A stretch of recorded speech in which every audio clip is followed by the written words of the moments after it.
I'm Adrian, 28, standing in a tailored tuxedo that costs more than most people's rent, gripping a microphone that feels like a grenade about to detonate.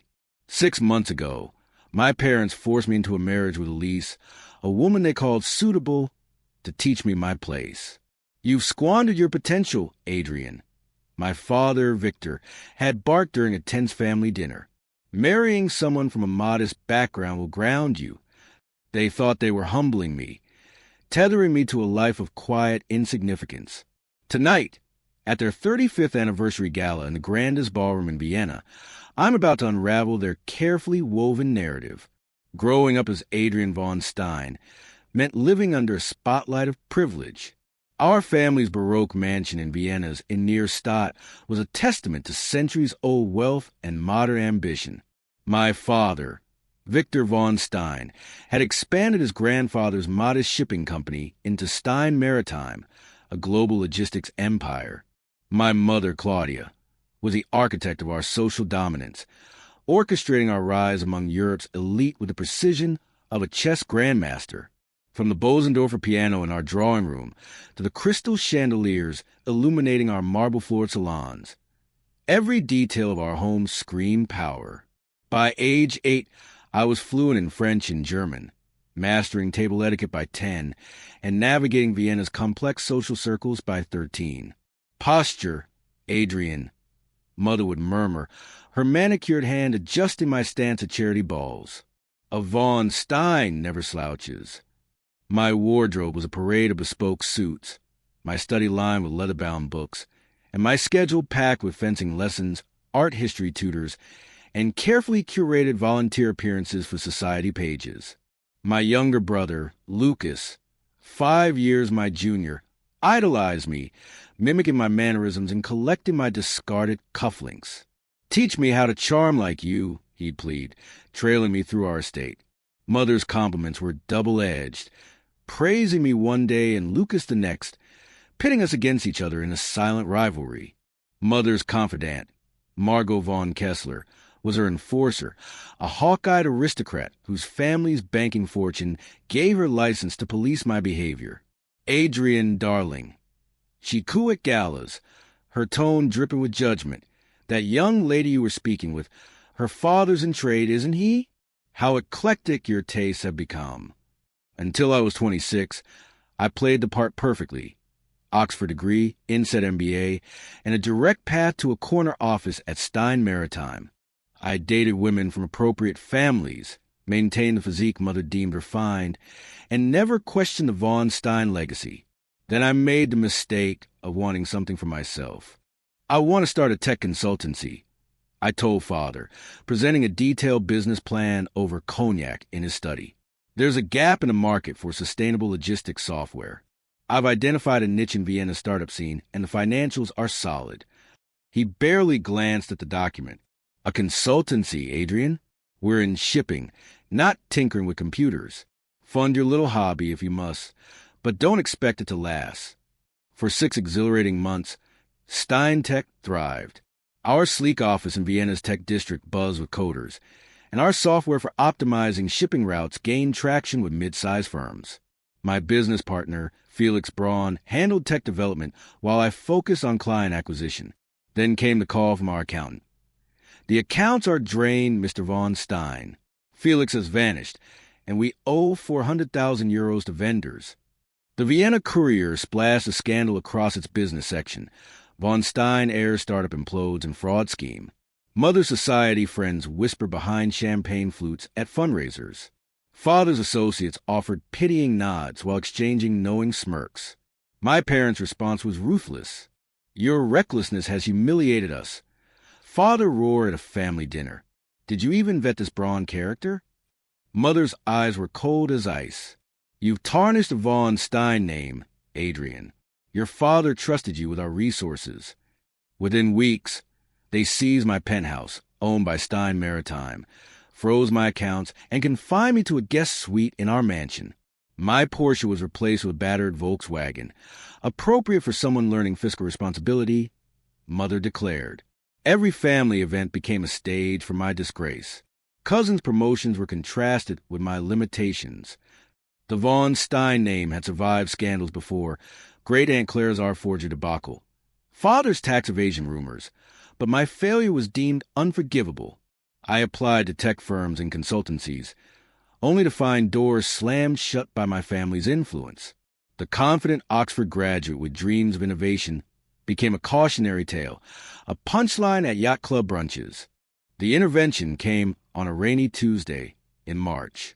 I entered the drawing room to find father in his armchair, mother beside him, and a stranger in a plain suit by the fireplace. "Sit, Adrian," father commanded, his voice tight. Mother's hand rested on his, a calculated gesture hinting at his supposed heart condition. "We've decided your future," mother began, her tone syrupy with false warmth.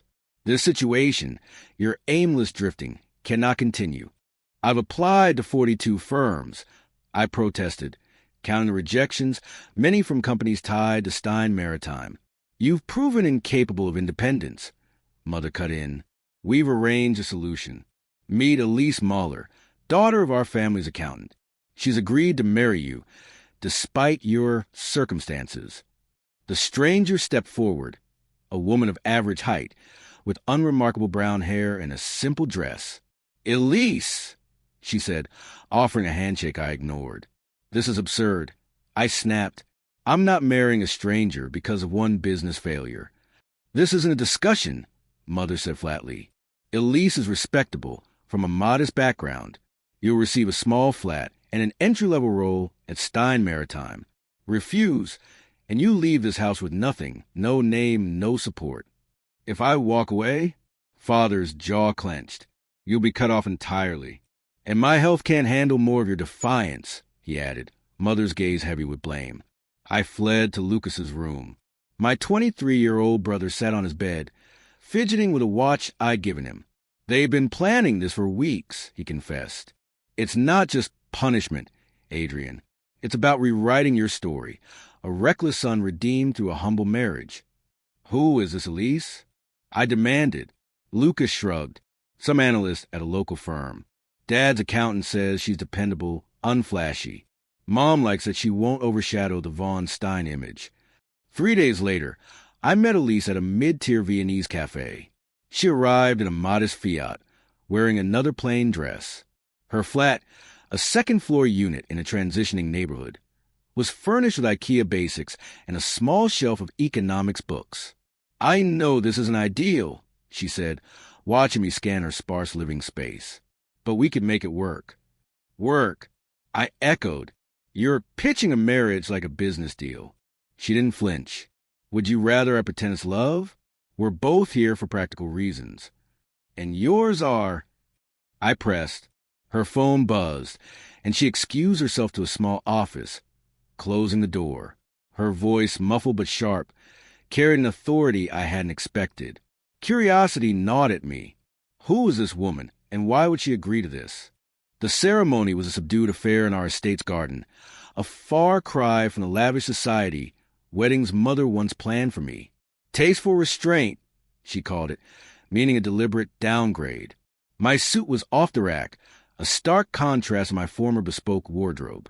Elise wore a simple cream dress, her demeanor calm but distant. Mother adjusted my tie before procession. "You look appropriate," she said, her voice laced with condescension. "Smile for the photos. We're focusing on redemption, not extravagance." Father escorted me down the aisle, his grip firm, less paternal than controlling. 50 guests, curated from the original 400, watched with pity or smug satisfaction. Margot Von Kerr's tears were theatrical, her whispers to her seatmate audible. My Oxford friend Marcus declined his invite, citing a conflict that didn't stop him from posting ski trip photos that weekend. Elisa's 5 guests stood out, dressed in understated but quality attire, their observant eyes hinting at quiet intelligence. A woman in her 50s, with silver hair and sharp features, raised her glass to me in a gesture that felt oddly genuine amid the forced pleasantries. The reception was a parade of backhanded compliments. "Marriage will steady you," Mother's cousin Ingrid remarked. "Some men aren't cut out for business." Practical gifts, blenders, linens, replaced the luxury items from Lucas's engagement 2 years prior. Mother presented a deed to a small flat in a gentrifying district and contract for entry-level roles at Stein Maritime, Elise in analytics, me in clerical support. We left in Elise's Fiat, bound for a weekend at a countryside inn, not the Maldives honeymoon I'd once envisioned. Our new flat was a third-floor walk-up with beige walls, a cramped kitchen, and furniture Mother selected for its simplicity. Twin beds in the bedroom could be joined. When you're ready, she'd said. This isn't a home, I muttered, surveying the space. It's a cage. Elise set down her suitcase. It's a start. We'll figure out. Life in the flat was a crash course in humility. I fumbled with budget coffee maker and wrestled with basic chores, skills my privileged upbringing never acquired. My job at Stein Maritime involved data entry and fetching coffee, tasks designed to remind me of my fall. Elise left early for her analyst role, returned to find me drowning in mundane assignments. She was patient, showing me how to budget groceries or fix a leaky faucet. Why aren't you angry about this? I asked one evening, gesturing at our modest surroundings.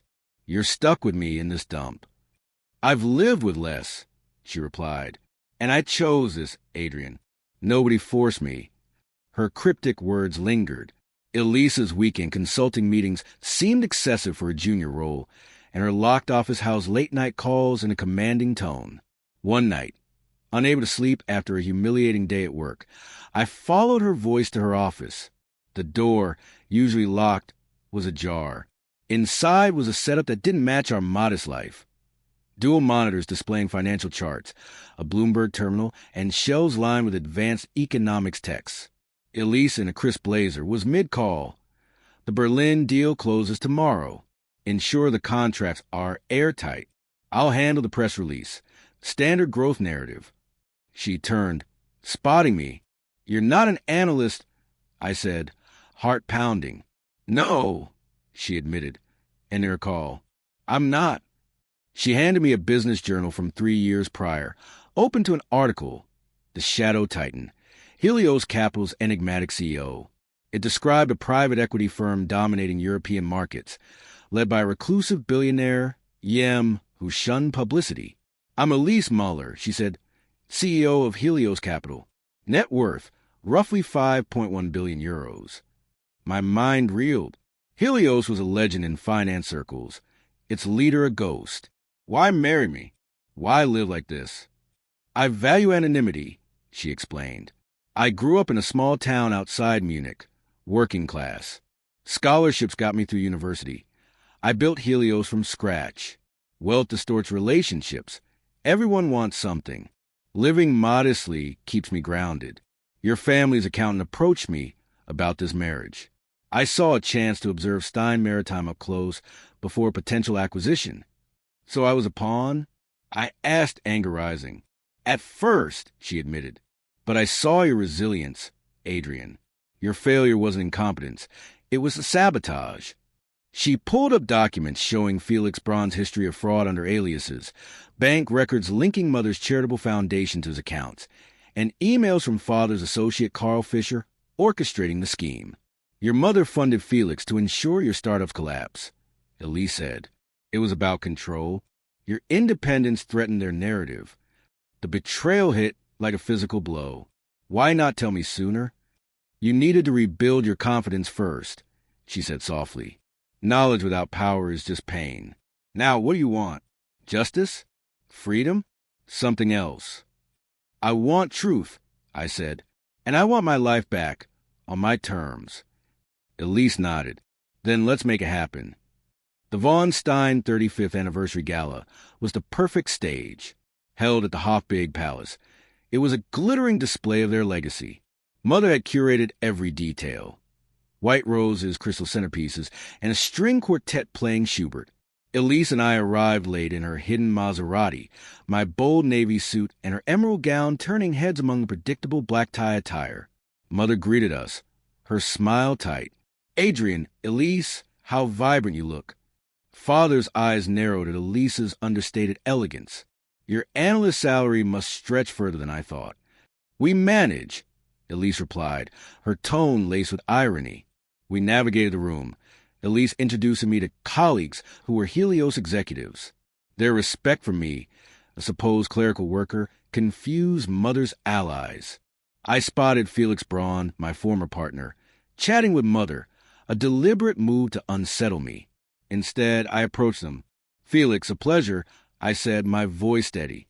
"Still in tech, or have you moved to new ventures?" He stammered, avoiding my gaze. "Just exploring opportunities. Background checks can be tricky, can't they?" I said, leaving him rattled. As the toast began, Carl Fisher praised the von Stein legacy, subtly referencing my redemption. Mother took the stage, her speech a masterclass in manipulation. Family is our cornerstone. Even through challenges, we guide each other back to our values. Her eyes locked on me. "Adrian, would you say a few words?" I took the microphone, heart steady. "Thank you, Mother, for this moment. Tonight, we celebrate the von Stein values: integrity, family, excellence. I learned these growing up, but I've also learned what happens when control overshadows those values." The screens lit up with evidence: bank transfers, emails, Felix's criminal history. "My startup didn't fail because of my incompetence," I said, voice clear. "It was sabotaged by my parents, through Felix Braun, to ensure my dependence." Gasps echoed. Mother stood, furious. "This is outrageous. Adrian, you're delusional." "Am I?" I countered, showing Carl's emails coordinating the scheme. "Or is this the truth you've hidden?" "Elise joined me. I'm Elise Muller, CEO of Helios Capital. I married Adrian to investigate Stein Maritime. What I found was a family that prioritized control over integrity." The room erupted. Felix tried to flee, but was stopped by Elisa's security chief. Father's face reddened, but Elisa's medical contacts, present in the crowd, ensured his heart condition was monitored. Mother's protests were drowned by the undeniable evidence. The gala shattered the von Stein myth. Vienna's papers hedged their headlines. Von Stein anniversary disrupted by heirs' revelations. Business journals focused on the fraud, while tech blogs framed my story as a comeback. Father's company faced regulatory scrutiny. 2 board members resigned.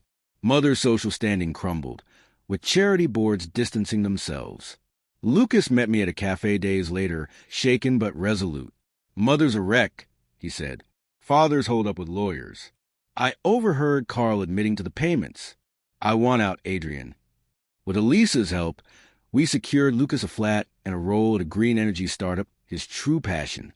Elise and I moved to her real home, a minimalist penthouse overlooking the Danube, filled with art, books, and a warmth our first flat lacked. Our marriage, born of strategy, grew into something real. Over dinner at a small Viennese bistro we'd grown to love, Elise offered a meteorite in platinum band. "This started as a deal," she said, "but I choose you now for you." We held a private vow renewal on our penthouse terrace, surrounded by true friends. Lucas, thriving in his new career. Elisa's mentor, Sophia, from the wedding, and a few loyal allies. My parents attended, a cautious step toward reconciliation. Mother's compliment. The ceremony was fitting, was restrained but sincere. Father asked Elise about Helios's green investments, a rare moment of genuine interest. A year later, my tech consultancy relaunched, backed by Helios and mentored by Sophia. It thrived, focusing on sustainable logistics and mentoring young entrepreneurs. My parents and I reached a fragile truce, limited contact, grounded in honesty rather than control. The marriage meant to humble me gave me a partner who saw my worth beyond the von Stein name. The lesson? Sometimes, the cages we're forced in to become the keys to our freedom.